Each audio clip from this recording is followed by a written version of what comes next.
State Bihar शिक्षक पात्रता परीक्षा 2024 पेपर 1 एंड पेपर 2 माध्यमिक एवं उच्च माध्यमिक शिक्षण कला एवं अन्य दक्षता 50 अंक सभी के लिए अनिवार्य विषय टेस्ट सीरीज 1। आइए शुरू करते हैं टेस्ट सीरीज 1। इसमें सबसे पहला क्वेश्चन है, कलर चेंज कर दीजिए। पहला क्वेश्चन है,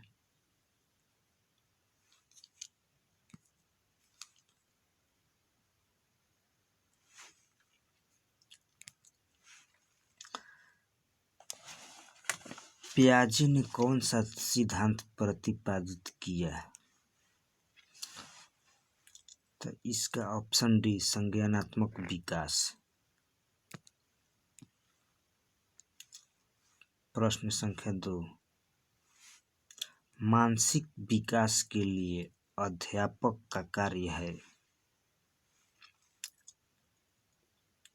इसका आंसर होगा ऑप्शन डी, यानी छात्रों को सीखने के पूरे अवसर प्रदान करे, छात्र छात्राओं के शारीरिक स्वास्थ्य की ओर पूरा ध्यान दें, व्यक्तिगत भेदों की ओर ध्यान देते हुए उनके लिए समुचित वातावरण की व्यवस्था करें। प्रश्न संख्या 3, विद्यालय का छात्रों पर क्या प्रभाव पड़ता है? इसका आंसर ए होगा, छात्रों के शारीरिक, मानसिक, सामाजिक, सांस्कृतिक, चारित्रिक विकास पर प्रभाव पड़ता है। प्रश्न संख्या 4, छात्रों में नैतिक गुणों के विकास हेतु अध्यापक में किस प्रकार का गुण होना चाहिए? ऑप्शन बी, एक योग्य अध्यापक के गुण, एक योग्य अध्यापक के गुण। प्रश्न संख्या 5,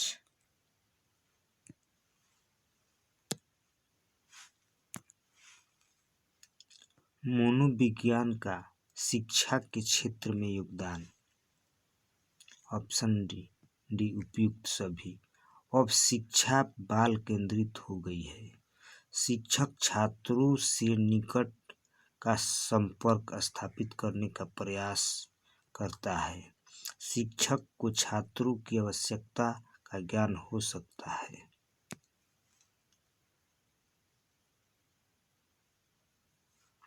प्रश्न संख्या 6,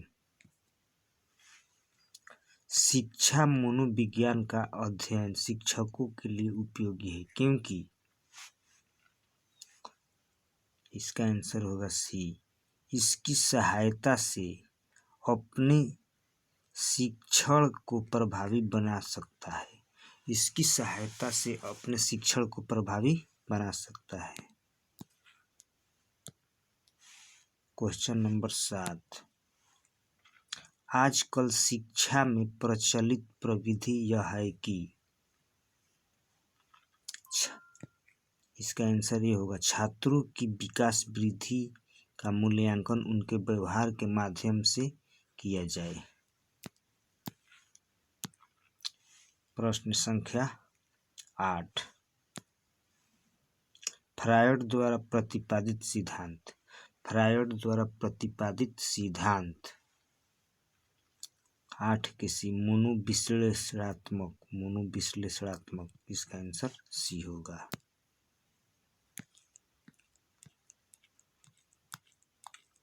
क्वेश्चन नंबर 9, आपके विचार में चिंतन शक्ति विकसित करने का क्या उपाय है? ऑप्शन ए, छात्रों को समस्या समाधान विधि से पढ़ाया जाए। क्वेश्चन नंबर 10, आकलन का उद्देश्य क्या है? इसका आंसर सी होगा, अधिगम पर विश्वसनीय प्रतिपुष्टि देना। अधिगम पर विश्वसनीय प्रतिपुष्टि देना। क्वेश्चन नंबर 11, पास पड़ोस एवं मित्र बालक के सामाजिकरण में किस प्रकार सहायक होता है? किस प्रकार सहायक होता है? तो इसका आंसर सी होगा, बालक को अपने व्यवहार से प्रभावित कर। क्वेश्चन नंबर 12, सर्वप्रथम बुद्धि परीक्षण का निर्माण कब हुआ? इसका आंसर बी होगा 1905 में। 1905 में। प्रश्न संख्या 13, छात्रों में खेल कूद के प्रति रुचि का विकास अधिक संभव है यदि? इसका आंसर बी होगा, खेल के समय छात्रों को कुछ बांटा जाए, जैसे फल आदि।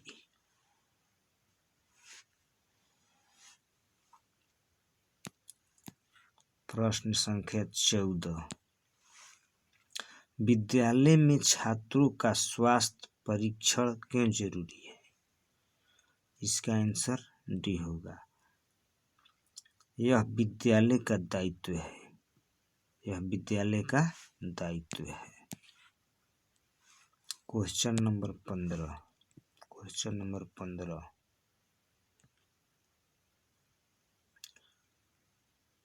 कोई छात्र गणित में काफी कमजोर है, आप उसकी सहायता के लिए क्या करना चाहेंगे?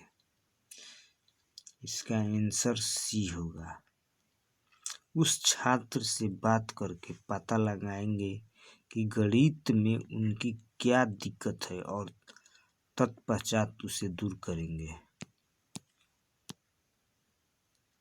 प्रश्न संख्या 16, आप कक्षा में छात्रों के सामने एक प्रश्न रखते हैं।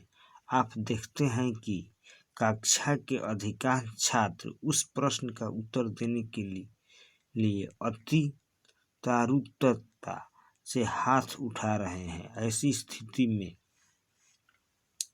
16 के डी, बी और सी दोनों, आप उसकी आतुरता को शुभ लक्षण मानेंगे। आपको यह नोट करने का अवसर मिलेगा कि कौन कौन से छात्र ऐसे हैं जो उत्तर देने के लिए हाथ नहीं उठा रहे हैं।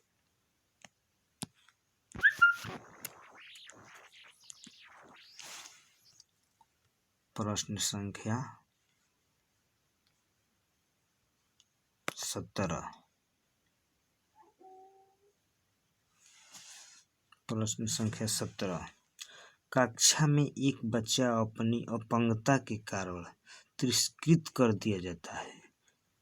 अध्यापक को उसे पढ़ने हेतु अभिप्रेरित करने के लिए कौन सी आवश्यकता की पूर्ति करनी होगी? 17 के सी, संबंध जोड़ने की आवश्यकता। संबंध जोड़ने की आवश्यकता। प्रश्न संख्या 18, प्रथम अस्वस्थ में सीखे गए कार्य के परिणाम स्वरूप दूसरे कार्य को सीखना कठिन हो जाए तो यह प्रतिक्षण स्थानांतरण हो जाता है। 18 के बी, निषेधात्मक यानी निगेटिव। निषेधात्मक यानी निगेटिव। प्रश्न संख्या 19, निम्नलिखित में से अभिप्रेरणा चक्र के संकटों का सही क्रम। इसका ऑप्शन सी होगा, ऑप्शन सी, आवश्यकता चालन प्रोत्साहन। आवश्यकता चालन प्रोत्साहन।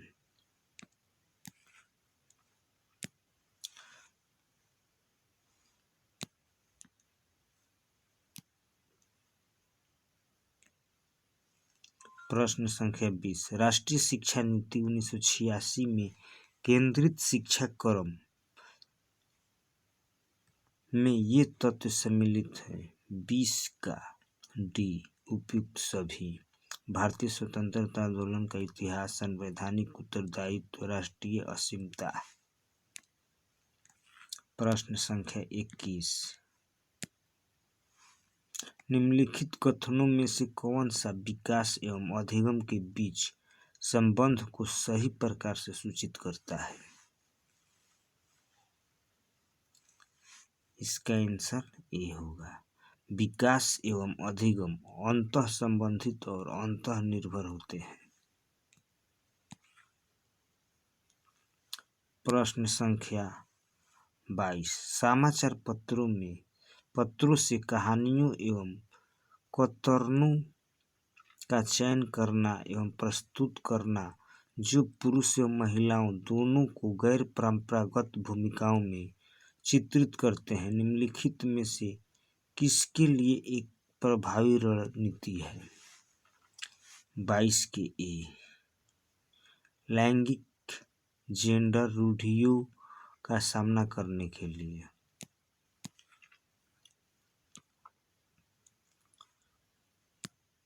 Question number 23। निम्नलिखित में से कौन प्रभावी अधिगम रणनीतियों के उदाहरण है?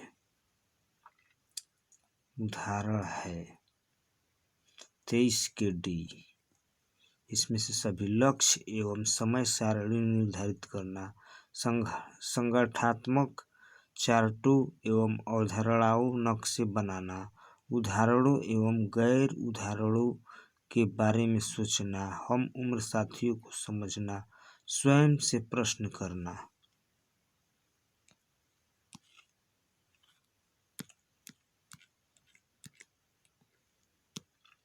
Question number 24। एक कक्षा कक्ष में एक शिक्षक को क्या करना चाहिए? 24 के डी, उदाहरण एवं गैर उदाहरण दोनों देना चाहिए। Question number 25। शिक्षक को उत्तर पुस्तिका का मूल्यांकन कैसे करना चाहिए?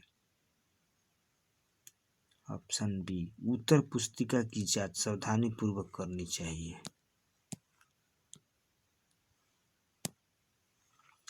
पुरुष और महिलाओं की भूमिका का निर्धारण समाज करता है, यह कथन बताता है कि 26 के सी, लैंगिक एक सामाजिक अवधारणा है। लैंगिक एक सामाजिक अवधारणा है। दिव्यांग जन अधिकार अधिनियम एवं